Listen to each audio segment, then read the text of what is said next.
Hi hello and welcome back to mom's wonder world. നമ്മുടെ channel support ചെയ്യുന്ന എല്ലാവരോടും ഞാൻ നന്ദി പറയുകയാണ്.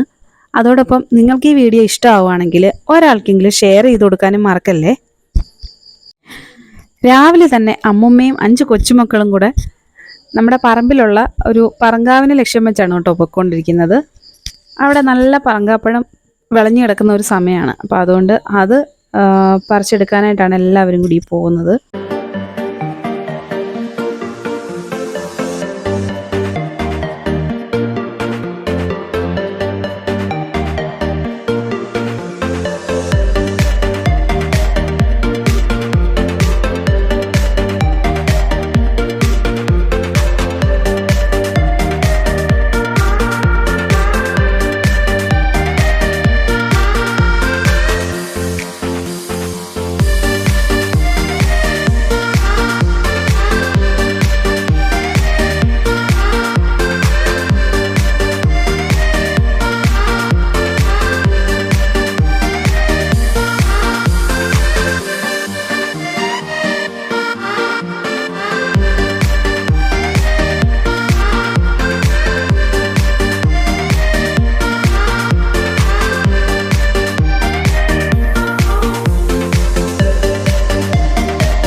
ഈ കൊടുഞ്ചൂടത്ത് ഈ പറങ്കാവിന്റെ ചോട്ടി വന്ന് നിൽക്കേണ്ട വല്ല കാര്യമുണ്ടോ എന്നായിരിക്കും നിങ്ങളൊക്കെ ചിന്തിക്കുന്നത്. ഈ പറങ്കാപ്പഴമൊക്കെ കളക്ട് ചെയ്തിട്ട് നമ്മൾ ഇതിന്റെ എക്സ്ട്രാക്ട് എടുത്ത് വെക്കും.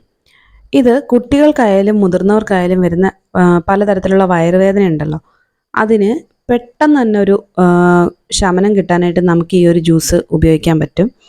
അതുപോലെ തന്നെ പെൺകുട്ടികൾക്ക് പീരീഡ്സ് ആകുമ്പോൾ വയറുവേദനയും ഒക്കെ ഉണ്ടാവാറുണ്ടല്ലോ, അതിനും ഈ ഒരൊറ്റ ജ്യൂസ് മാത്രം മതി. ഒരാവേശത്തിന് അമ്മമ്മയുടെ കൂടെ ഇറങ്ങി പുറപ്പെട്ടതാണെങ്കിലും ചൂട് കൂടിയപ്പോഴേക്കിനും ഒന്നും പറ്റാത്ത അവസ്ഥയായി. എല്ലാവരും മരത്തിൻ്റെ ചോട്ടിൽ തന്നെ നിൽക്കുകയാണ് കേട്ടോ. ഒരാൾ മാത്രമാണ് അമ്മമ്മയെ ഹെൽപ്പ് ചെയ്യുന്നത്. ബാക്കിയുള്ളവരൊക്കെ പതുക്കെ ആ ഒരു മരത്തണലിലേക്ക് ഇരിക്കാൻ തുടങ്ങി.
ഇവിടെയൊക്കെ പറങ്കാപ്പഴം എന്നാണ് പറയുന്നത്. നിങ്ങളുടെയൊക്കെ സ്ഥലത്ത് എന്താ പറയുകയെന്ന് എനിക്കറിയില്ല. ഏതായാലും അതുകൊണ്ടാണ് കാണിച്ചു തന്നപ്പോൾ മനസ്സിലായിട്ടുണ്ടാവുമല്ലോ. ഇത് നന്നായിട്ട് കഴുകി എടുത്തിട്ട് നമ്മളിതുപോലെ കട്ട് ചെയ്തെടുക്കും. കട്ട് ചെയ്തതിന് ശേഷം ഇത് നമുക്ക് മിക്സിയുടെ ജാറിലേക്ക് ഇട്ടിട്ട് നന്നായിട്ട് ഒന്ന് ക്രഷ് ചെയ്തെടുക്കണം. നന്നായിട്ടങ്ങ് അരച്ചെടുത്ത് കഴിഞ്ഞാൽ അത്രയ്ക്ക് കിട്ടില്ല ജ്യൂസ്. ഞാൻ ഫസ്റ്റ് അങ്ങനെ ഒരു അബദ്ധം കാണിച്ചു. അപ്പം നമുക്ക് പിഴിഞ്ഞെടുക്കാൻ കുറച്ച് ബുദ്ധിമുട്ടായിരിക്കും. ഇതൊന്ന് ക്രഷ് ചെയ്തിട്ട് എടുക്കേണ്ട കാര്യമേ ഉള്ളൂ. രണ്ട് വീട്ടിലെ അമ്മമാർ ഇതുപോലുള്ള വെറൈറ്റി ഐറ്റംസ് ഒക്കെ ചെയ്യുമ്പോൾ ഞാൻ കൂടാറുണ്ട് കേട്ടോ. എനിക്ക് അത് പഠിക്കാൻ വേണ്ടിയിട്ടാണ്. അറിഞ്ഞിരിക്കുന്നത് നല്ലതാണല്ലോ. അതിന് വേണ്ടിയിട്ട് ഞാനും അവരുടെ ഒപ്പം കൂടാറുണ്ട്. അപ്പോൾ ഇതിപ്പോൾ ഞാൻ കുറച്ച് അധികം അങ്ങ് അരച്ചെടുത്തു കേട്ടോ, ആദ്യത്തെ ബാച്ച്. അപ്പോൾ ഇതിനിപ്പോൾ അരിച്ചെടുക്കുന്നത് കുറച്ച് ബുദ്ധിമുട്ടാണ്. അപ്പോൾ ആ ഒരു എക്സ്ട്രാക്റ്റ് കിട്ടാനായിട്ട് കുറച്ച് മെനക്കെടേണ്ടി വരും. അത് നമ്മൾ വേറൊരു പാത്രത്തിലേക്ക് മാറ്റിയിട്ടുണ്ട്. ഇനി ഇത് നമുക്ക് ഇതിലേക്ക് മാറ്റിയതിന് ശേഷം നമുക്കതൊരു ഒരു മസ്ലിൻ ക്ലോത്ത് വെച്ചിട്ട് നന്നായിട്ട് അത് പിഴിഞ്ഞെടുക്കണം. അതാണ് ഇതിനകത്ത് മെയിൻ ടാസ്ക്. ആദ്യത്തെ ബാച്ച് ചെയ്തതിനകത്ത് പാകപ്പഴ അമ്മ പറഞ്ഞു തന്നു. അപ്പോൾ അതുകൊണ്ട് ഞാൻ രണ്ടാമത്തേതിൽ അത്രയ്ക്ക് അങ്ങോട്ട് അരച്ചിട്ടില്ല കേട്ടോ. അതിൽ ജസ്റ്റ് നമുക്ക് അതിൻ്റെ പുറത്ത് തോടൊക്കെ നമുക്ക് കാണാൻ പറ്റുന്നുണ്ട്. ഇതുപോലെ ചെയ്തെടുത്താൽ മതി. ഇതാകുമ്പോൾ പിഴിയുമ്പോൾ നന്നായിട്ട് നമുക്കതിൻ്റെ എക്സ്ട്രാക്റ്റ് കിട്ടും. സാധാരണയായിട്ട് അമ്മ ഇത് ഉണ്ടാക്കി വെച്ചിട്ട് ഞങ്ങൾ വരുന്ന സമയത്ത് എനിക്ക് തന്നു വിടാറാണ് കേട്ടോ പതിവ്. ഇത്തവണയാണ് ഈ ഒരു സീസണിൽ നമ്മളുള്ളതുകൊണ്ട് ഞാനും കൂടെ കൂടിയത് ഇത് ചെയ്യാനായിട്ട്. അപ്പോൾ ആദ്യം കുറച്ചൊരു 2 ബാച്ച് ഞങ്ങൾ അരച്ചു വെച്ചിരുന്നതാണ് ഇതിലേക്ക് എടുത്തിട്ട് അരിച്ചെടുക്കാൻ പോകുന്നത്. നല്ല വൃത്തിയുള്ള ഒരു ക്ലോത്തിലേക്ക് നമുക്കിത് ഒഴിച്ചു കൊടുത്തിട്ട് നന്നായിട്ട് പിഴിഞ്ഞെടുക്കണം. ഇതിൻ്റെ തോട് മാത്രമായിട്ട് മാറ്റണം. ആ എക്സ്ട്രാക്റ്റ് മൊത്തം കിട്ടണം, അത്രയേ ഉള്ളൂ.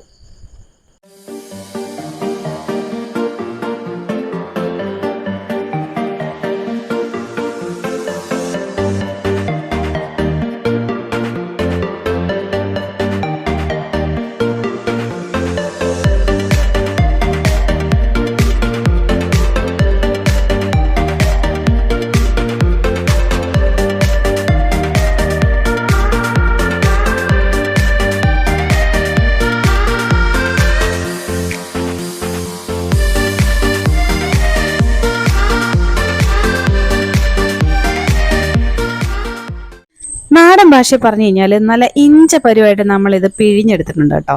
ദാ ഒരു തുള്ളി പോലും ഇതിനകത്ത് അതിൻ്റെ നീരുണ്ടാവില്ല. ബാക്കി ഫുള്ള് നമ്മൾ പിഴിഞ്ഞെടുത്തിട്ടുണ്ട്. ഇങ്ങനെ പിഴിഞ്ഞെടുക്കണം. വീഡിയോ എടുക്കേണ്ടത് കൊണ്ട് എനിക്കിത് അമ്മയാണ് കേട്ടോ ആദ്യത്തെ കുറച്ച് അരിച്ച് തന്നത്. ബാക്കിയുള്ളത് ഞാൻ തന്നെയാണ് അരിച്ചത്. വീഡിയോ കട്ട് ചെയ്തതിന് ശേഷം ദാ ഇത്ര എക്സ്ട്രാക്റ്റ് എനിക്ക് കിട്ടിയിട്ടുണ്ട്. അപ്പോൾ ഇനി നമുക്കിത് ഈ ഒരു അവസ്ഥയിൽ നമുക്കിത് യൂസ് ചെയ്യാൻ പറ്റത്തില്ല. നമ്മൾ ഇഞ്ചിയൊക്കെ എടുക്കുമ്പോൾ കണ്ടിട്ടില്ലേ, ഇതേ ഒരു പോലെയല്ലേ കൺസിസ്റ്റൻസി, ആ ഒരു കളറും ഒക്കെ ഉണ്ടാവുക. അതുപോലെ തന്നെയാണ് ഈ ഒരു പറങ്കാപ്പഴത്തിൻ്റെ ജ്യൂസും. ഈ ഒരു അവസ്ഥയിൽ നമുക്കിത് യൂസ് ചെയ്യാനായിട്ട് പറ്റില്ല. നമുക്കിത് നന്നായിട്ടൊന്ന് സെറ്റ് ചെയ്തെടുക്കണം. ഇത് നമുക്ക് സെറ്റ് ചെയ്യാനായിട്ട് ഫ്രിഡ്ജിൽ വേണം സ്റ്റോർ ചെയ്യാനായിട്ട്. ഫ്രിഡ്ജിൽ സ്റ്റോർ ചെയ്ത് കഴിയുമ്പോൾ ഒരു ദിവസം ഇത് വെച്ച് കഴിയുമ്പോഴത്തേക്കിനും ഇതിൻ്റെ ആ ഒരു കളറൊക്കെ താഴെ അടിഞ്ഞിട്ട് നല്ല വെള്ളം പോലെ തെളിഞ്ഞ ആ ഒരു ജ്യൂസ് നമുക്ക് കിട്ടും. അതിന് ഫ്രിഡ്ജിൽ തന്നെ വേണം വെക്കാനായിട്ട്. പുറത്ത് വെക്കുകയാണെങ്കിൽ വൈനൊക്കെ ഉണ്ടാക്കിയിട്ടുള്ളവർക്ക് അറിയാൻ പറ്റും. ഒരു പ്ലാസ്റ്റിക് ബോട്ടിലൊക്കെ നമ്മളത് നിറച്ച് വെച്ച് കഴിഞ്ഞാൽ ആ ബോട്ടിലിൻ്റെ ക്യാപ്പ് പൊങ്ങിയിട്ട് ഇത് പുറത്ത് പോകാനുള്ള ചാൻസ് ഉണ്ട്. കഴിഞ്ഞ തവണ ഞാൻ പോയപ്പോൾ അവിടെ നല്ല മസ്കറ്റിൽ നല്ല ചൂടായിരുന്നു പോയ സമയത്ത്. അവിടെ ചെന്ന് കഴിഞ്ഞപ്പോഴത്തേക്കിന് ഈ ബോട്ടിൽ തന്നെ വേറൊരു ഷേപ്പായിപ്പോയി ഇതിനകത്തിരുന്ന് ഇതിൻ്റെ ഗ്യാസ് കാരണം. അപ്പോൾ അതുകൊണ്ട് ആ ഒരു രീതിക്ക് നോക്കിയിട്ട് വേണം നിങ്ങൾ സ്റ്റോർ ചെയ്ത് വെക്കാൻ. ഞാൻ ഇത് 2 ബോട്ടിലേ കാണിക്കുന്നുള്ളൂ. വേറെയും കുറച്ചുകൂടെ ബോട്ടിലുണ്ടായിരുന്നു, 2 ബോട്ടിലൂടെ ഉണ്ടായിരുന്നു. അതൊക്കെ നമ്മളിതുപോലെ ഫ്രിഡ്ജിൽ സെറ്റ് ചെയ്യാനായിട്ട് വെച്ചിരിക്കുക. ഇതും അതുപോലെ തന്നെ നമുക്ക് ഫ്രിഡ്ജിൽ സെറ്റ് ചെയ്യാനായിട്ട് വെക്കാം. അപ്പോൾ ഈ കളറൊക്കെ മാറിയിട്ട് നല്ല തെളിഞ്ഞ വെള്ളം പോലത്തെ കളറിൽ നമുക്കത് കിട്ടും. ഓക്കെ, ഒരു ദിവസം ഫുള്ള് ഞാനിത് സെറ്റ് ചെയ്യാനായിട്ട് വെക്കുന്നുണ്ട്. വെച്ചതിന് ശേഷമുള്ള അതിൻ്റെ ഒരു രൂപം കാണിച്ചു തരാം. എന്താ കണ്ടില്ലേ, നല്ല വെള്ളം പോലെ തന്നെ ഇല്ലേ തെളിഞ്ഞ്. താഴെ മാത്രമായിട്ട് അതിൻ്റെ എക്സ്ട്രാക്റ്റ് വന്നിട്ടുണ്ട്. ഇത്രയും നമുക്ക് എടുത്ത് കളയണം. അതിന് വേണ്ടിയിട്ട് നമ്മളിത് വേറൊരു ബോട്ടിലേക്ക് മാറ്റണം. അതിനുശേഷം വേണം നമുക്കിനി ബാക്കി വേണ്ട സാധനങ്ങളൊക്കെ ചേർക്കാനായിട്ട്. ഇത് നിങ്ങൾ കണ്ടിട്ടുണ്ടോയെന്നറിയില്ല. ഇതാണ് കച്ചോലം. കച്ചോലം എന്ന് പറയുന്ന ഒരു നാട്ടുമരുന്നാണ്. നമ്മൾ കുട്ടികൾക്കൊക്കെ വിരശല്യത്തിനും ഒക്കെ കൊടുക്കുന്ന ഒരു മരുന്നാണ്. അപ്പോൾ ഈ കച്ചോലം നമുക്ക് ഇതിനകത്തേക്ക് വേണ്ടുന്നതാണ്. ഈ ഒരു എക്സ്ട്രാക്റ്റ് തയ്യാറാക്കുമ്പോൾ നമ്മൾ ഇതിൻ്റെ ജ്യൂസും കൂടി ഇതിൽ ചേർക്കണം. അതുപോലെ തന്നെ ഒരു 2 കുടത്തോളം വെളുത്തുള്ളിയും ചേർക്കണം. വെളുത്തുള്ളിയും ഈ കച്ചോലവും കൂടെ ചേർത്തിട്ട് നമ്മൾ ചതച്ച് അതിൻ്റെ നീരും കൂടെ ഇതിലേക്ക് ചേർത്ത് വെക്കണം. ചേർത്തതിന് ശേഷം നമുക്ക് ഒരു ദിവസം കഴിഞ്ഞാൽ യൂസ് ചെയ്ത് തുടങ്ങാം. അപ്പം ഞാൻ ഇതും കൂടെ ഒന്ന് ഇടിച്ച് ചതച്ചെടുത്ത് അതിൻ്റെ നീരും കൂടെ അതിലേക്ക് ചേർക്കാൻ പോവാണേ. ഇനി ഈ ചതച്ചെടുത്തിട്ട് നന്നായിട്ട് ചതച്ചെടുത്ത് അതിൻ്റെ നീരും കൂടെ ഞാൻ അതിലേക്ക് ചേർത്തിട്ട് വെക്കാൻ പോവാണ്. കുറച്ചേ ഉണ്ടാവുള്ളൂ ഇതിൻ്റെ നീര്, ഒരു 2-3 സ്പൂണൊക്കെ കിട്ടത്തുള്ളൂ, അത് മതി, അതിൻ്റെ ആവശ്യമുള്ളൂ. അതും കൂടെ ചേർത്തിട്ട് നമുക്ക് ഒഴിച്ചു വയ്ക്കാം. ഇത് വെള്ളം ചേർക്കാതെ നമ്മൾ പിഴിഞ്ഞെടുത്താണ് കേട്ടോ. ഇത്രയും എക്സ്ട്രാക്റ്റാണ് നമ്മൾ ഇതിൻ്റെ കൂടെ ചേർത്ത് കൊടുക്കാൻ പോകുന്നത്. അതേ ബോട്ടിലേക്ക് തന്നെ കുറച്ചായിട്ട് ഒഴിച്ചു കൊടുത്താൽ മതി. എനിക്കിപ്പോൾ ഇതിപ്പോൾ 2-3 ബോട്ടിലിനകത്ത് വെക്കാനുണ്ടായിരുന്നു. ഇതിപ്പോൾ കുറച്ചേ ഒഴിച്ചുള്ളൂ, ഞാൻ അതിന് ശേഷം വീണ്ടും ഒഴിച്ചിട്ടുണ്ടായിരുന്നു. ഇതാ ഇപ്പം അതെല്ലാം കഴിഞ്ഞതിന് ശേഷമുള്ള ആ ജ്യൂസിൻ്റെ രൂപമാണ് കേട്ടോ ഇത്. ഇനി ഞാനിതൊന്ന് ഒഴിച്ച് ഒരു സാധാരണ ഒരു ഡ്രിങ്ക് ഉണ്ടാക്കുന്ന കാണിച്ചു തരാം. കുറച്ചിതിൻ്റെ ജ്യൂസ് എടുക്കണം, അതിലേക്ക് നമുക്ക് ആവശ്യത്തിനുള്ള വെള്ളവും ചേർത്ത് കൊടുക്കാം. ഒപ്പം തന്നെ ഇതിലേക്ക് നമുക്ക് ആവശ്യത്തിനുള്ള പഞ്ചസാരയും ചേർത്തിട്ട് നന്നായി ഇളക്കി യോജിപ്പിച്ച് അതിലേക്ക് കസ്കസ്, കുതിർത്ത് വെച്ച കസ്കസും കൂടെ ചേർത്തിട്ട് ഐസ് ക്യൂബ് ഇട്ടിട്ട് കുടിക്കേണ്ടവർക്ക് അങ്ങനെ കുടിക്കാം. ഈ ഒരു രീതിയിൽ നമുക്കൊരു ഡ്രിങ്കായിട്ട് ഇത് ഉപയോഗിക്കാം. അതല്ലാതെ കുട്ടികൾക്കൊക്കെ വയറുവേദനയും കാര്യങ്ങളൊക്കെ വരുമ്പോൾ അതിൻ്റെ ആ ഒരു എക്സ്ട്രാക്റ്റ് മാത്രം എടുത്തിട്ട് ഒരു 30 മില്ലിയോ 15 മില്ലി അങ്ങനെ കുട്ടികളുടെ പ്രായം അനുസരിച്ചിട്ട് അതിലേക്ക് നമുക്ക് പഞ്ചസാര മാത്രം ഡയറക്റ്റ് ചേർത്തിട്ട് അവർക്ക് കുടിക്കാൻ കൊടുക്കാം. ഇവിടെ കുഞ്ഞുങ്ങൾക്കൊക്കെ വയറിന് വേദനയൊക്കെ വരുമ്പോൾ എന്തെങ്കിലുമൊക്കെ ഫുഡ് കഴിച്ചതിൻ്റെയോ അങ്ങനെ എന്തെങ്കിലും കാര്യം കൊണ്ടായിരിക്കാം. പക്ഷെ അതിന് ആദ്യം ഈ ഒരു റെമഡി നോക്കിയിട്ടേ നമ്മൾ വേറെ മെഡിസിന് പോകാറുള്ളൂ.